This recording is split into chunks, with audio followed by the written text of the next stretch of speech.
11 de junio de 1509. Es una pequeña iglesia franciscana en Greenwich, a 11 kilómetros de Londres. 2 personas se dan el sí quiero en una ceremonia discreta, casi privada. Nadie que estuviera en esa sala podía imaginar que ese enlace iba a romper Europa en dos, que iba a provocar uno de los cismas más importantes de la historia del cristianismo y que iba a costarle la vida a decenas de miles de personas y que en última instancia iba a cambiar para siempre la relación entre el poder político y la religión en Occidente. Hoy se cumplen exactamente 517 años de aquella boda, 5 siglos y 17 años, y sin embargo sus consecuencias siguen vivas. En una iglesia con 85 millones de fieles, la anglicana, en una monarquía que todavía hoy encabeza formalmente una religión, y en el mapa religioso de Europa que todos conocemos. Hoy te cuento la historia de Enrique VIII y Catalina de Aragón. Comienza Bala Extra con Pedro Sánchez. Egunon, buenos días. Hoy es jueves 11 de junio de 2026, capítulo 1829, ¿puede ser? Diría yo que sí. De Bala Extra, un podcast sobre mis cosas que en el fondo son las tuyas. Antes que nada quiero darte las gracias porque llevamos una semana de traslado. Todavía sigue abierta la comunidad de Bala Extra en Telegram, sin apenas ya actividad ninguna, pero allí siguen los miembros que nos han dado de baja. De las casi 470 personas que había, ya estamos en bastantes más de 100. Y alguien dirá, hombre, te has quedado casi con una quinta parte. Bueno, yo creo que hay muchas cuentas que no se usaban, mucha gente que no entraba, entonces me parece bien digamos que la cantidad de conversaciones que se están generando ahora mismo en la comunidad de Element X en matrix.org, porque como dije el otro día, el propio Emilio Cano ha entrado con una aplicación distinta. O sea que esto es una cosa que tenemos que saber al ser una aplicación abierta, o sea, al ser una plataforma abierta y descentralizada, pues podemos alojar fuera de matrix.org, podemos usar aplicaciones diversas. Bueno, en cualquier caso, en las notas del programa te dejo el enlace a la comunidad y en las notas del programa te dejo también, pues por si me quieres preguntar dudas o prefieres escribirme por correo, el correo electrónico. Pero vamos a lo que vamos. Vamos a viajar al siglo XVI, a una boda que sobre el papel iba a ser un trámite político más y que sin embargo terminó desencadenando uno de los cambios más profundos de la historia de Europa. Vamos a hablar de Enrique VIII, sí, el de que le corten la cabeza, como en el cuento de Lewis Carroll, de Alicia en el País de las Maravillas, y Catalina de Aragón, alguien que nos toca mucho más de cerca, ¿no? Que formaba parte de eso que luego se llamaría España. De una dispensa papal, de una frase del Levítico, de una joven llamada Ana Bolena, esta te suena, que dijo reina o nada, y de cómo un rey, tampoco acabó bien, Ana Bolena te diré, y de cómo un rey que se creía defensor de la fe terminó rompiendo con Roma y fundando, y yo diría que casi sin quererlo, simplemente porque no le quedaba otra salida, una nueva iglesia. Para entender esta historia hay que empezar por ella, por Catalina. Catalina de Aragón no era una mujer cualquiera, era hija de Isabel de Castilla y Fernando de Aragón, los reyes católicos. Ojo, ¿a dónde nos hemos ido? Nació en Alcalá de Henares, sitio de postín para nacer, en 1485. No habíamos conquistado aún América. Acabo de utilizar un plural majestático potente. Y fue criada con todo el rigor y la cultura de la corte española, que era en ese momento la más poderosa de Europa. Hablaba latín, tocaba la guitarra, conocía la teología. Era en todos los sentidos una mujer extraordinaria para su tiempo. Yo diría que incluso una persona extraordinaria para hoy. Con 16 años fue enviada a Inglaterra para casarse con Arturo el príncipe de Gales, heredero al trono inglés. El matrimonio era una alianza estratégica entre la corona española y la familia Tudor, que llevaban poco tiempo en el poder y necesitaban legitimarse en el escenario europeo. La boda se celebró en 1501, pero apenas 5 meses después Arturo palmó y Catalina se quedó viuda, joven, sola, en una corte extranjera, 17 años, y lo que siguió fueron años de incertidumbre. Su suegro, el rey Enrique VII, no quería devolverla a España ni renunciar a la alianza política que representaba. Tampoco quería pagarle la dote. Catalina vivió durante años en una situación ambigua, sin dinero, sin estatus claro, esperando. Y al final, en 1509, murió Enrique VII y su hijo, el jovencísimo Enrique, 17 añitos, brillante, ambicioso, culto, apuesto, pues allá que se fue, subió al trono y una de sus primeras decisiones fue casarse con Catalina. Ni más ni menos que con Catalina. Habían pasado 8 años desde que se había casado con su hermano. La boda se celebró ese mismo año, precisamente un día como hoy, el 11 de junio, como digo, en Greenwich. Hoy han pasado de hecho 517 años después. Y es difícil no pensar en la ironía, una boda que nadie celebró con gran pompa y que cambió la historia de un continente entero, incluso diría yo que del mundo. Hay que decir que en ese momento aquel matrimonio no era escandaloso, era política. Catalina tenía 23 años, Enrique 17. Para casarse con la viuda de su hermano, Enrique necesitaba una dispensa papal en aquel momento. Estamos hablando todavía de una Gran Bretaña, vamos a llamarle, ¿vale? Pero yo creo que lo correcto sería decir Inglaterra. No me hagáis mucho caso con esto. De una Inglaterra católica, cristiana católica.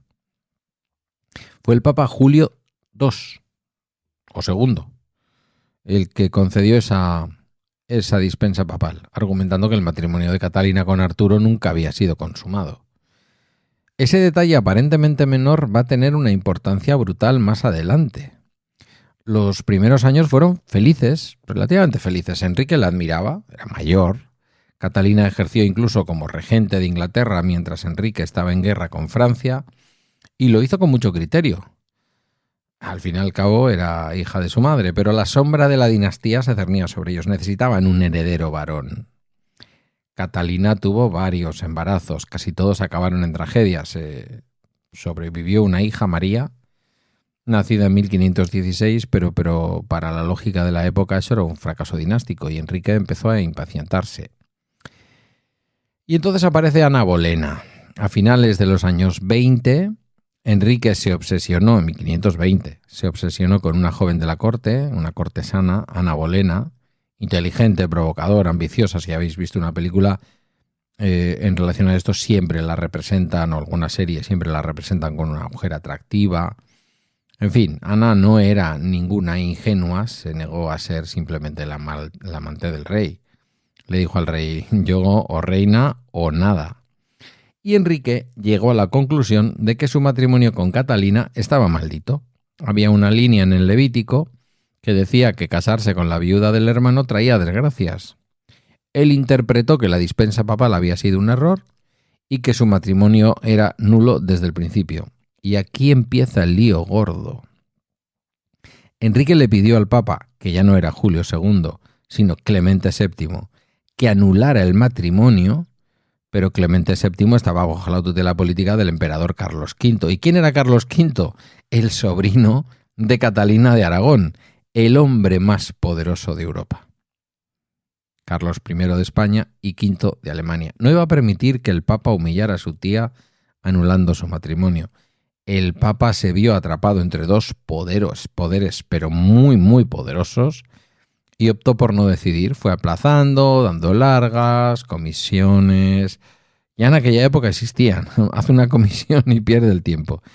Bueno, durante años Enrique estaba desesperado. La solución llegó de la mano de Thomas Cromwell, el consejero más influyente de Enrique. La idea era radical. Si el Papa no te da lo que necesitas, ¿para qué necesitas al Papa? Entre 1532 y 1534, el Parlamento aprobó una serie de leyes que fueron desconectando a la Iglesia de Inglaterra de Roma, pasito a pasito. El punto de no retorno llegó en 1534 con el Acta de Supremacía, que dice al fin y al cabo que el rey de Inglaterra es la cabeza suprema de la Iglesia de Inglaterra, no el Papa, el rey.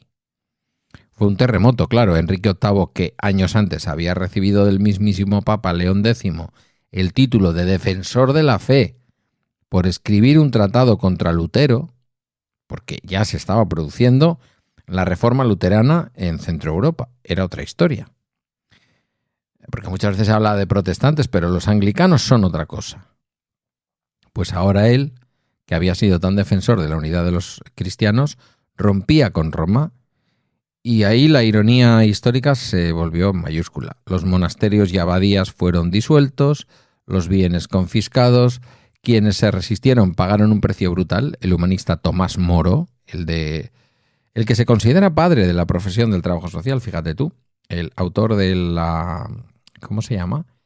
Cuando decimos que algo es una cosa en la que se puede soñar y que no es fácil de conseguir. Una utopía. ¿Vale? Utopía. Utopía, yo creo que en el libro de Tomás Moro era una isla en donde, bueno, todo era posible, los grandes... Era un humanista, un tío interesantísimo. Y era amigo personal de Enrique. Bueno, pues lo ejecutó por no jurarle lealtad como cabeza de la Iglesia. Se calcula que durante la Reforma inglesa murieron decenas de miles de personas, según soplar el viento político de cada reinado. Los católicos vivieron una auténtica persecución. Se ve en una serie de HBO que ahora mismo no voy a recordar, pero que es una serie maravillosa. Si alguien se acuerda del título, por favor, que me lo haga llegar. Y además creo que salen también españoles y ahí hay un poco la historia entre España e Inglaterra. Claro, Catalina, mientras tanto, fue apartada de la corte. Le despojaron de su título de reina, fue confinada en castillos cada vez más inhóspitos, nunca aceptó el divorcio, nunca se consideró otra cosa que la legítima reina de Inglaterra, murió en enero de 1536 sola, enferma, sin haber podido ver a su hija María. Habían pasado apenas 27 años desde aquella boda en Greenwich y, bueno, pues la aragonesa exhaló su espíritu, como diría la Biblia. ¿Qué quedó de todo eso? Pues quedó una iglesia, la Iglesia de Inglaterra, o la Iglesia anglicana también llamada.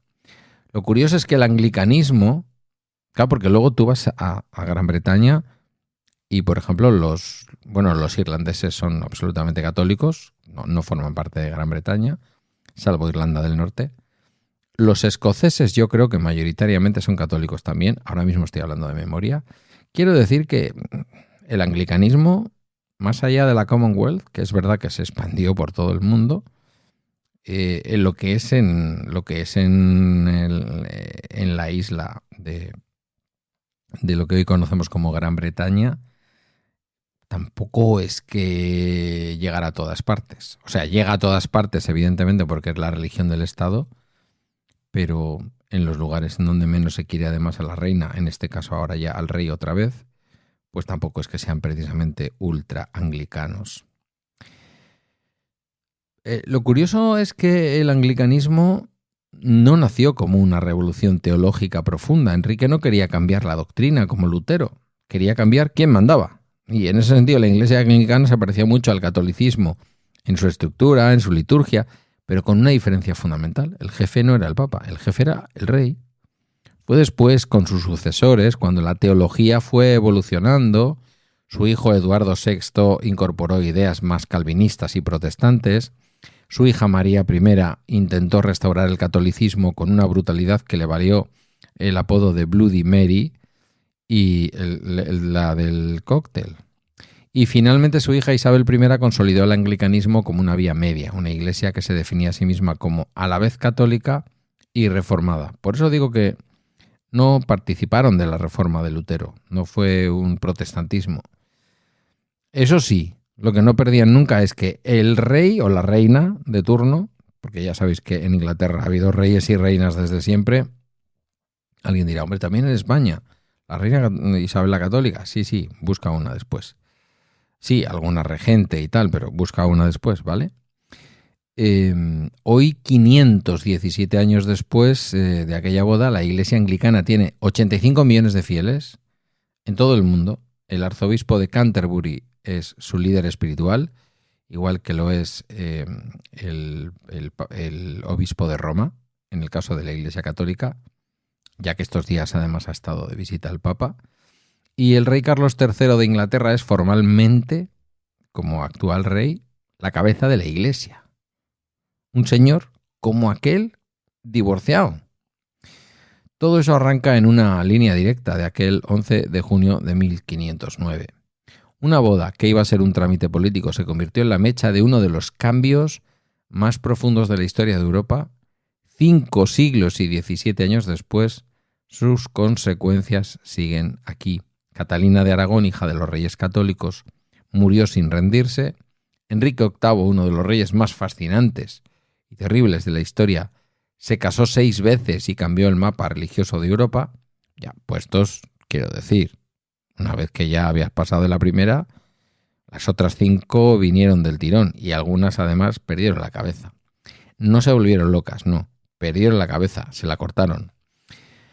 Y todo empezó aquí en un 11 de junio con una boda. Hasta aquí el episodio de hoy de Bala Extra, una producción de Emilcar FM.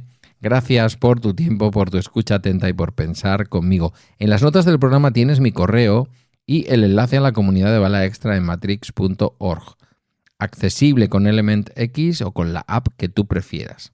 Que tengas muy buen jueves. Nos escuchamos mañana en Bala Extra.